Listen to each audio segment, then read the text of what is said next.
My name David and Megan, my wife of 10 years, was waiting for me at the kitchen table when I got home from work on a Wednesday evening. Her face was serious, and she gestured for me to sit down, saying we needed to talk. As soon as those words left her mouth, my stomach sank. I'd heard this tone before, and it never led to anything good. "I'm sure you know how much I love you and would never want to hurt our marriage," she began, her voice overly calm. That immediately set off alarms in my head. I fixed her with a steady gaze and asked, "But?" She drew a deep breath, and I could see her preparing to drop a bombshell. "Like I said, I love you and want to grow old with you, but I've decided I want to take a lover." For a moment, I just stared at her, completely blindsided. To say I didn't see this coming would be an understatement. My voice came out sharper than I intended as I responded. "So let me get this straight. You love me, claim you don't want to damage our relationship, but you want to sleep with someone else?" "That's putting it a little harshly," she replied, visibly bristling. "I've met someone I'm attracted to, and I'd like to explore that. It would only be an occasional thing, and I'd always be honest with you about it. I know in my heart that my love for you wouldn't change, and I hope you love me enough to let me do this." Her smile at the end of that sentence sent a chill down my spine. "Well, Megan, I honestly don't understand how you think this wouldn't affect us," I said, trying to keep my voice steady. "And since we're being honest, have you already made plans with this guy?" "Yes," she admitted without hesitation. "We're tentatively planning a weekend getaway next Friday." I couldn't believe what I was hearing. "I have one question," I said, leaning forward. "Answer me truthfully. How would you feel if I came to you with the same request?" I watched as her expression faltered slightly. I knew she was searching for the right answer and not the honest one, because the real Megan would have lost her mind if I'd ever dared suggest such a thing. "I think I'd be okay with it," she said at last, "as long as it didn't affect our relationship." I snorted. "You and I both know that's a lie. You'd go ballistic at even the thought of me being with another woman." She seemed taken aback by my bluntness, but quickly recovered. "I really didn't expect you to get this angry," she said, feigning surprise. "I thought you loved me enough to let me do something this important to me." "Whatever you've been smoking must be illegal," I shot back. "Did you really think I'd be okay with this? That I'd sit at home twiddling my thumbs while you spend a weekend some guy?" Her confidence wavered. Maybe I didn't think this through as much as I should have. "No kidding," I snapped. "Did you even stop to consider how I'd feel? Let me ask you this. If I say no, are you still planning to go through with it?" "I don't know," she admitted, suddenly looking less certain. "I didn't think you'd refuse me." "Well, you clearly didn't think this through at all," I said coldly. "Give me a few days to think about it. We'll talk again on Sunday afternoon." With that, I left the kitchen and headed to our bedroom, where I began moving my things to the guest room. "What are you doing?" she asked, trailing after me.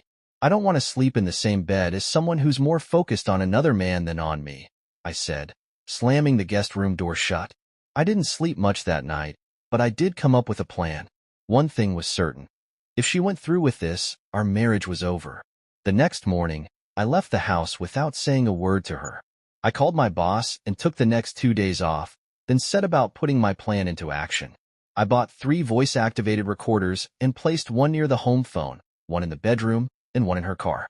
I also installed a phone tap recorder on our landline. At the cell phone provider's office, I retrieved a detailed call log for her phone. It was under my name, so it wasn't difficult. While she was at work, I accessed her email accounts, uncovering one I hadn't known about, but its password was easy to guess. The emails were a goldmine of information, confirming she hadn't slept with Frank yet, but was planning to. By the end of the day, I'd set up email forwarding so her secret account mirrored to mine. I planted a small GPS tracker in her wallet and another in her car.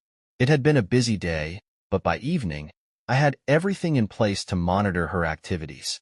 When I checked her emails again that night, it was clear her plans with Frank, her coworker, were progressing. They were fully committed to the weekend, and Frank had even booked a hotel room. The sheer confidence in their emails enraged me. On Friday, I hired a divorce lawyer, sharing the evidence I'd gathered so far. He assured me we were in a strong position, and I asked him to initiate the paperwork. I also instructed him to serve Frank with a lawsuit for alienation of affection. I checked Megan's GPS tracker and saw she was at a salon, likely getting her hair done. While she was out, I went home and opened her suitcase. Inside, I found the sexy new lingerie she'd mentioned in her emails, pieces she clearly hadn't picked out for me. It was frustrating how much effort she was putting into impressing another man. Pulling on a pair of gloves, I grabbed the hot pepper I'd bought and lightly rubbed the crotch of her panties and the cups of her bra. Once finished, I carefully placed them back in the suitcase. This weekend was going to be more memorable than she anticipated. Afterward, I headed to our bank and closed all the joint accounts, transferring the funds into a new account under my name. I also canceled every credit card we shared. Satisfied with my productive morning, I returned home to say my goodbyes. It was around 12:30, and I knew she'd be upstairs getting ready for her little escapade. Sure enough, I found Megan in the bedroom, standing in front of the mirror wearing some sexy lingerie I'd bought her a while back. She quickly moved to cover herself, but I stopped her with a dry laugh. "Don't be stupid," I said. "I've seen it all before." She looked stunning. Her hair was freshly styled, her makeup perfect, and her lingerie practically begging for attention. The sight made my chest ache. "You sure look amazing," I said, my tone cold. "Too bad you never made this much effort for me." "It's not like that," she said, her voice defensive. "I just wanted to feel sexy today." "Sure, Megan," I replied. "You wanted to feel sexy, but only for him. You were already sexy.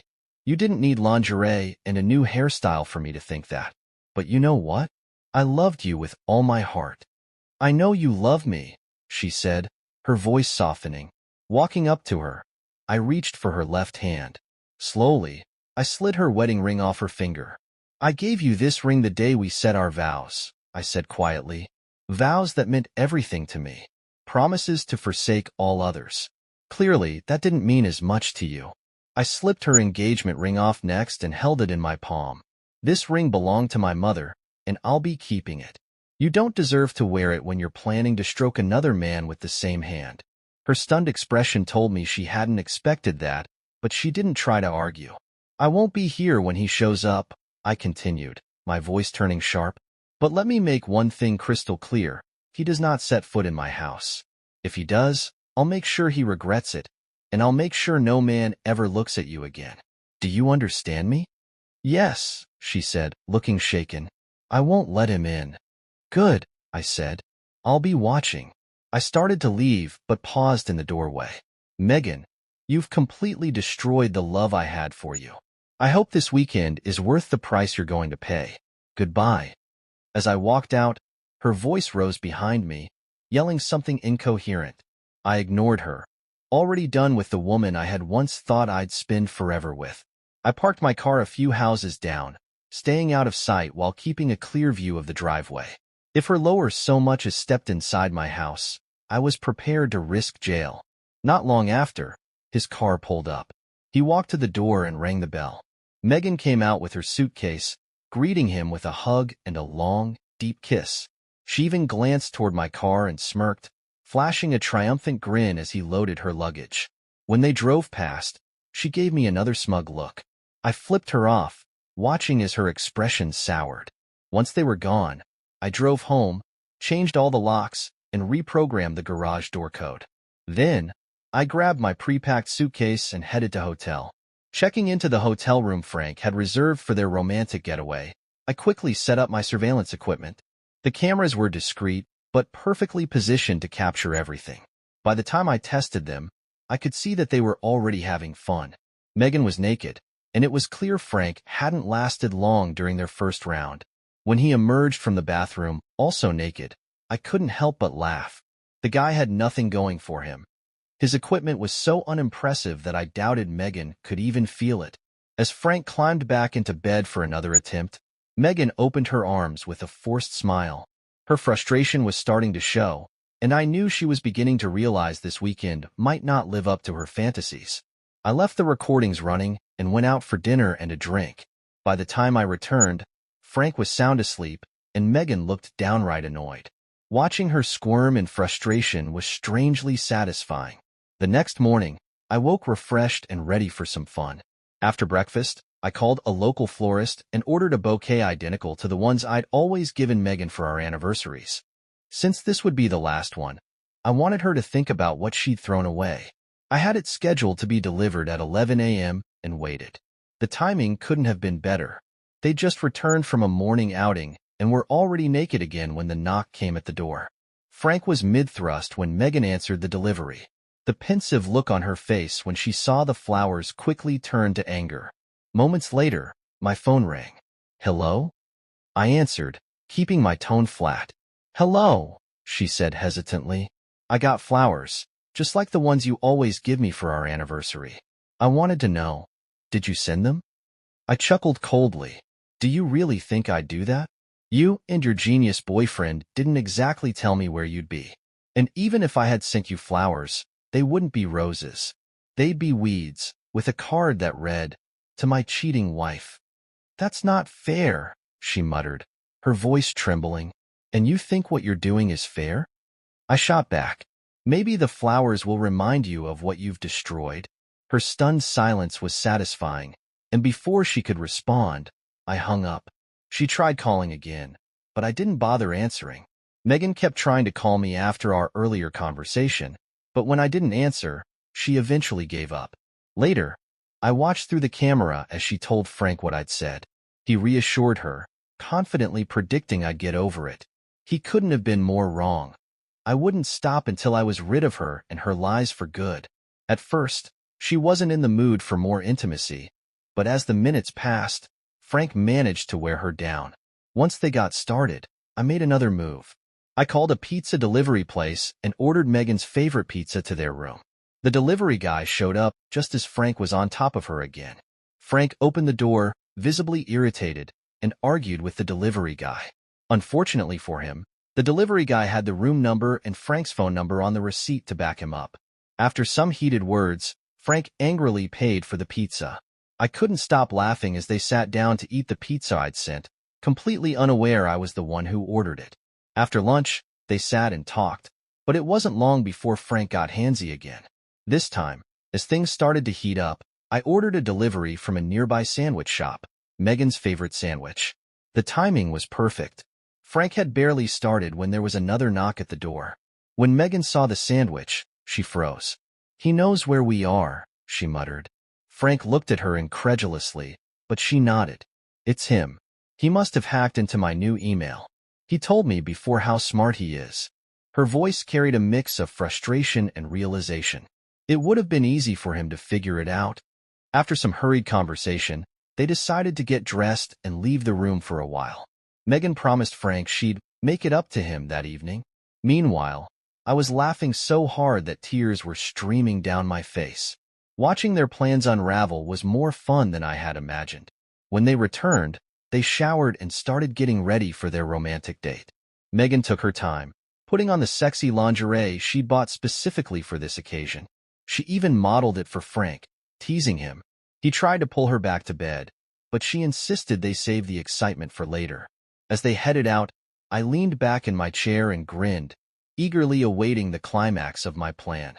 Sure enough, when they came back later that night, Megan rushed straight to the bathroom and into the shower. She stayed in there for what seemed like forever, and when she finally emerged, her chest and groin were bright red. Her skin looked painfully irritated, and her expression was miserable.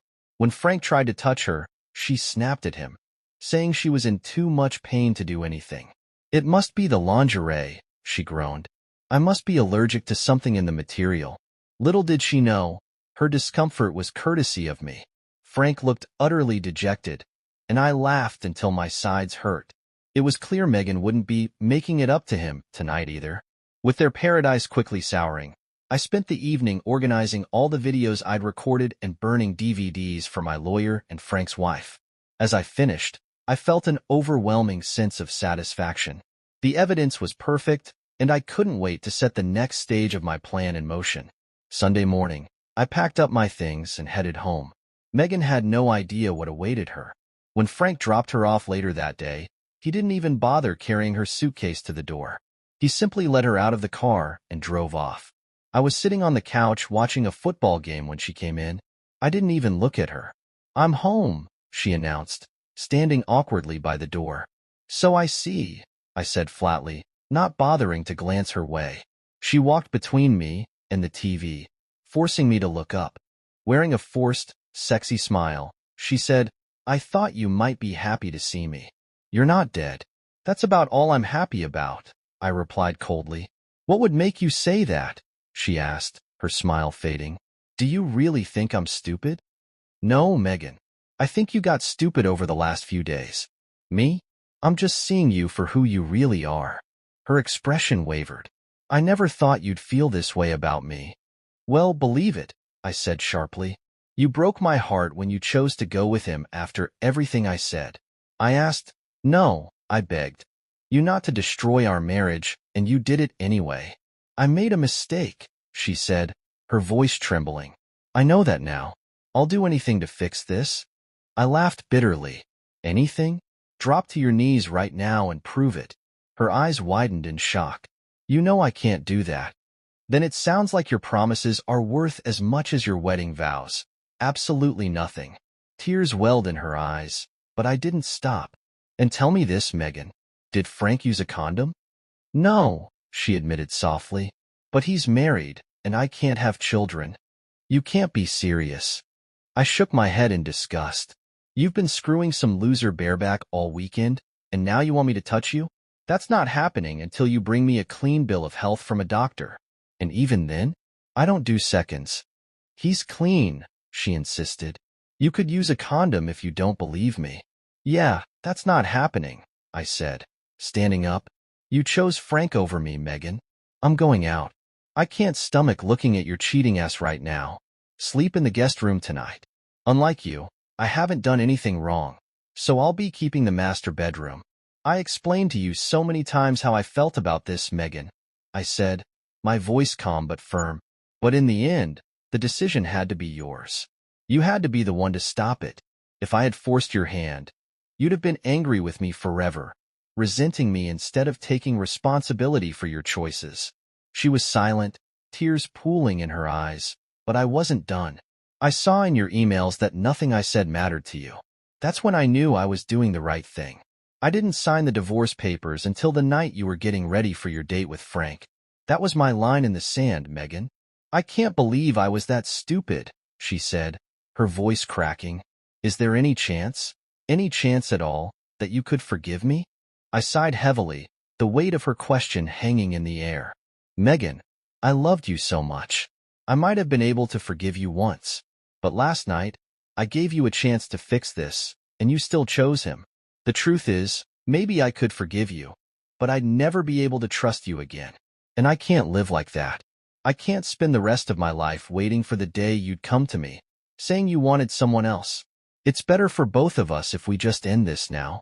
She broke down, sobbing uncontrollably, but I had to keep going. Unlike you, I've thought about this a lot. Every time, I come to the same conclusion. I'm going to divorce you, Megan. And as for Frank, I'm going to destroy him like he destroyed our marriage. You can call him when you leave, figure out a place to stay, or whatever else you need to do. But don't bother using the credit cards. They've all been canceled. Her sobbing slowed as she listened, defeated. I've left half the money in our checking account for you, but my name is off it now. I'll split the savings with you, and the car is yours, but you'll have to take over the payments. You can have your clothes and personal belongings, and once you find a place, you're welcome to take any furniture you need. But the house is mine. If I sell it, I'll split the proceeds with you. All of this is outlined in the divorce papers. If you choose to fight me on this, I will use every piece of evidence I've gathered, and it will destroy you in court. I don't want to go that route, but I will if I have to. Her voice was barely a whisper. I won't fight it. This is all my fault.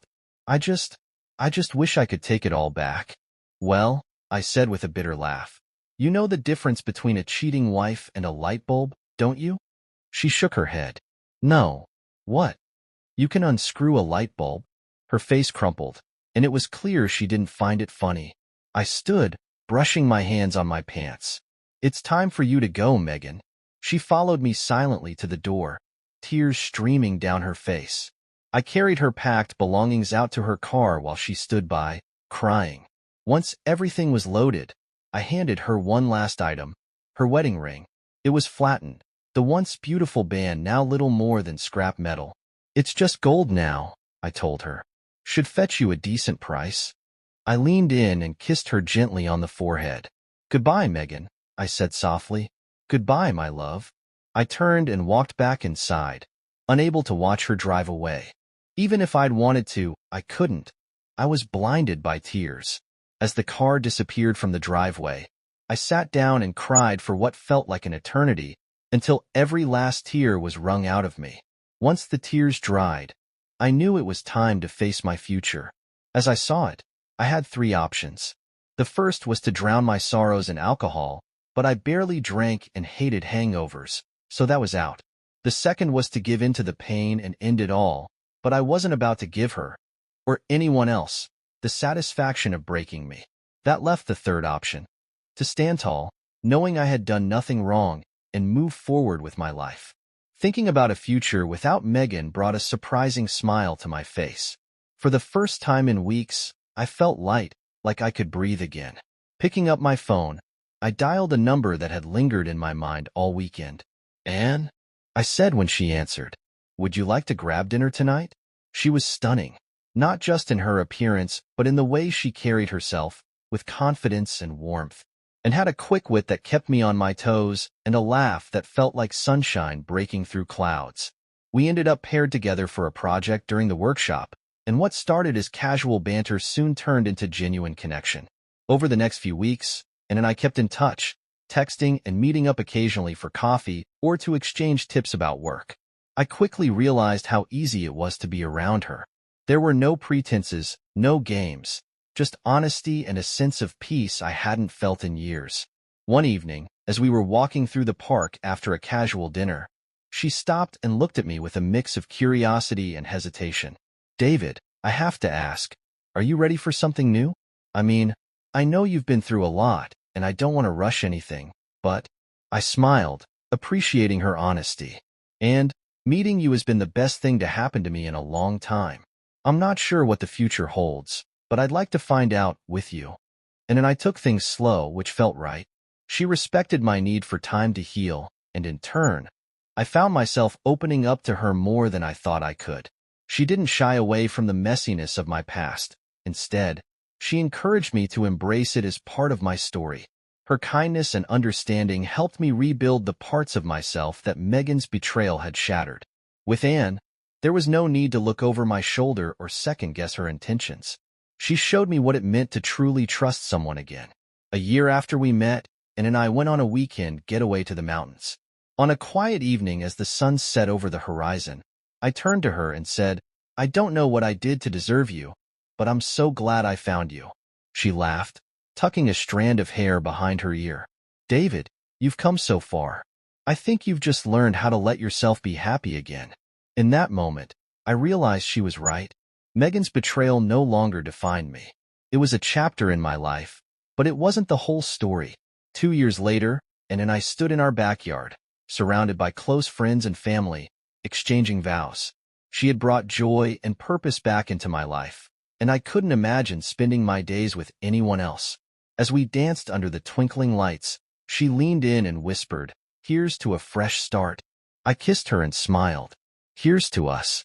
For the first time in years, I felt complete.